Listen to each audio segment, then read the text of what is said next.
Hello everyone, welcome back to my channel. आओ हिंदी सीखें। Factorisation कर रहे हैं हम लोग क्लास 8 का आर.डी. शर्मा की बुक से 7.6 एक्सरसाइज पे आ गए हैं। अभी तक हमने बहुत सारे फैक्टराइजेशन किए हैं, लेकिन सारे डिफरेंट मेथड से किए हैं। आज एक और नया मेथड देखेंगे हम लोग। इस चैप्टर नहीं, इस एक्सरसाइज में भी केवल एक क्वेश्चन है, factorise each of the following expressions. और इसी हेडिंग के अंदर बहुत सारे क्वेश्चंस हैं, 26-27 के अराउंड।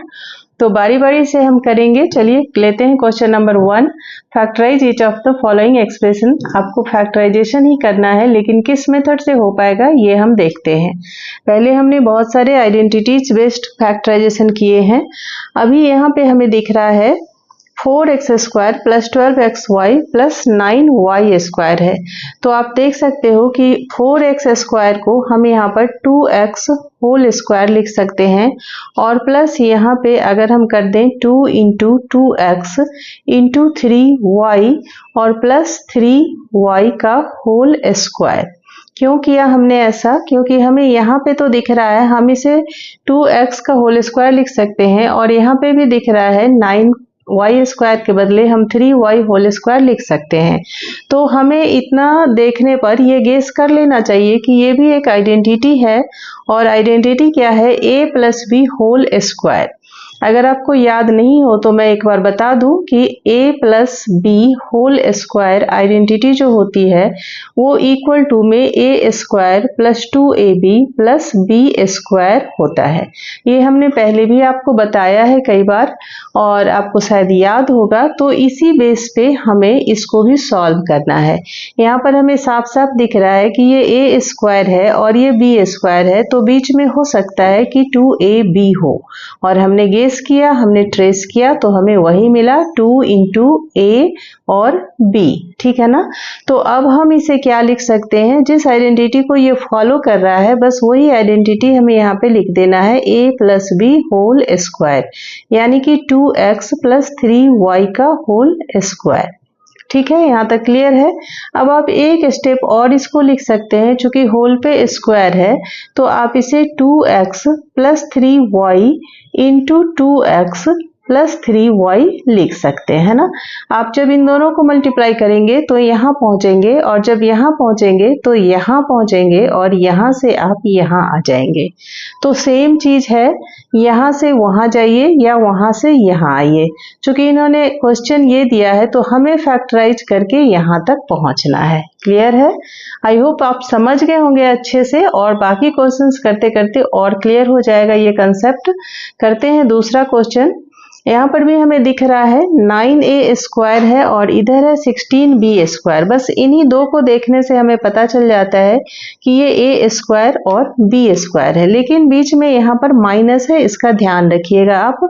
तो चलिए करना हम स्टार्ट करते हैं। आगे आगे हमें खुद मिल जाएगा क्या आइडेंटिटी है ये। ठीक है, 3a² हम लिख सकते हैं यहाँ पर, 3a का होल स्क्वायर -2 × 3a तो आप कर ही सकते हैं, और इधर से 4b बनता है तो हम 4b भी लिख देंगे, और प्लस यहाँ पर 4b का होल स्क्वायर। अब आप एक बार चेक कर लीजिए कि 2 × 3 = 6 और 6 × 4 = 24ab यहाँ पर आ रहा है या नहीं आ रहा है। इट मीन्स हम सही जा रहे हैं ना। तो अब हम लिख सकते हैं यहाँ पर a - b का होल स्क्वायर, है ना। जैसे हमने a + b whole square equal to a² + 2ab + b² पढ़ा है, वैसे ही a - b होल स्क्वायर जो होता है वो a² - 2ab + b² होता है। तो इट मीन्स कि हम इसके बदले यहाँ पर लिख सकते हैं 3a - 4b का होल स्क्वायर। एक स्टेप और कर दीजिए यहाँ पर, 3a - 4b × 3a - 4b। Clear? ये आपका आंसर हो गया। चलते हैं नेक्स्ट क्वेश्चन की तरफ। Question number 3। यहाँ पर क्या है? p² q² हमें दिख रहा है यहाँ पर, और इधर हमें 3r का होल स्क्वायर दिख रहा है। इट मीन्स पक्का यहाँ भी 2ab होगा। करके देख लेते हैं। यहाँ हम कर देंगे पी क्यू का होल स्क्वायर और इधर कर देंगे 2 इंटू पी क्यू, तो आप लिखेंगे ही, और इंटू इधर से 3r भी लिख देंगे और प्लस यहाँ पर हम 3r का होल स्क्वायर कर देंगे। अब क्या बनता है ये यहाँ चेक कर लेंगे, 2 3 जा 6 पी क्यू आर जो यहाँ पर है वो हमें मिल रहा है। इट मीन्स ये श्योर हो गया कि पी क्यू माइनस 3r का होल स्क्वायर है, मतलब ये a minus B whole square वाली आइडेंटिटी को फॉलो कर रहा है ना। तो आगे हम लिख देंगे यहाँ पर P Q minus 3r into P Q minus 3r। Clear? चलिए चलते हैं नेक्स्ट क्वेश्चन की तरफ। क्वेश्चन नंबर 4, यहाँ पे है 36a स्क्वायर, यानी कि ये 6a का होल स्क्वायर बन सकता है और ये 3 का होल स्क्वायर बन सकता है। चलिए कर लेते हैं।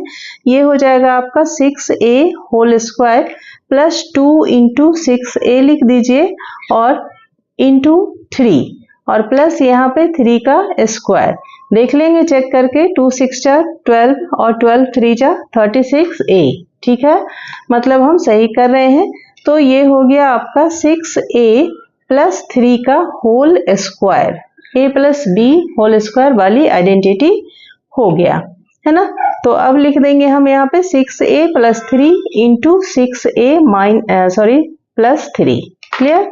बस यही करना है हमें, यहाँ तक आंसर हो गया आपका। नेक्स्ट क्वेश्चन लेते हैं, क्वेश्चन नंबर 5, और केवल 5 क्वेश्चंस मैंने लिए हैं। तो ये है आपका यहाँ पर, अच्छा ये थोड़ा सा डिफरेंट है, आप देख सकते हैं a square plus 2ab plus b square है और फिर माइनस 16 है। तो यहाँ तक तो आपकी एक आइडेंटिटी फॉलो हो रही है, तो हम लिख लेते हैं इसे।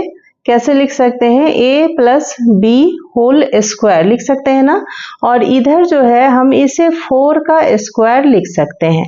अब आप ध्यान से देखिए, ये एक और आइडेंटिटी बन गई। कौन सी? a square minus B square, जिसके इक्वल टू में हम लिखते हैं a square minus B square equal to हम लिखते हैं a plus B into a minus B, है ना। ये तीसरी आइडेंटिटी है। तो यहाँ पर भी हम वही काम करेंगे, इसको हमने ये इस आइडेंटिटी में कन्वर्ट कर लिया और अब ये बन गया है a square minus B square. तो अब हम क्या लिख सकते हैं यहाँ पर? a प्लस बी प्लस 4, यानी कि ये वाला हो गया a प्लस बी और इधर हो गया a प्लस बी माइनस 4, हो गया ना ये वाला a माइनस बी। बस यही आपका, सॉरी यहाँ पे माइनस नहीं होगा, इंटू में होता है ये a plus B into a minus B. तो ये a हो गया a plus B into a minus B. बस यही आपका आंसर हो जाएगा। क्लियर है? यहाँ तक 5 क्वेश्चंस किया है हमने इस वीडियो में, बाकी क्वेश्चन नेक्स्ट वीडियो में करेंगे। आप ध्यान से समझिए, बहुत इजी है ये फैक्टराइजेशन चैप्टर। हाँ, नंबर ऑफ क्वेश्चंस थोड़ा ज़्यादा है आर डी शर्मा की बुक में, तो अच्छी बात है, आपकी अच्छी प्रैक्टिस हो जाएगी। इसीलिए मैंने ये बुक आपको रिकमेंड किया है, सजेस्ट किया है कि आप आर डी शर्मा की बुक से करें। आपका कंसेप्ट बिल्कुल क्लियर हो जाएगा और ये आपके लिए बहुत यूजफुल बुक है। चलिए मिलते हैं नेक्स्ट वीडियो में, तब तक के लिए ध्यान रखिए अपना। Take care, bye bye.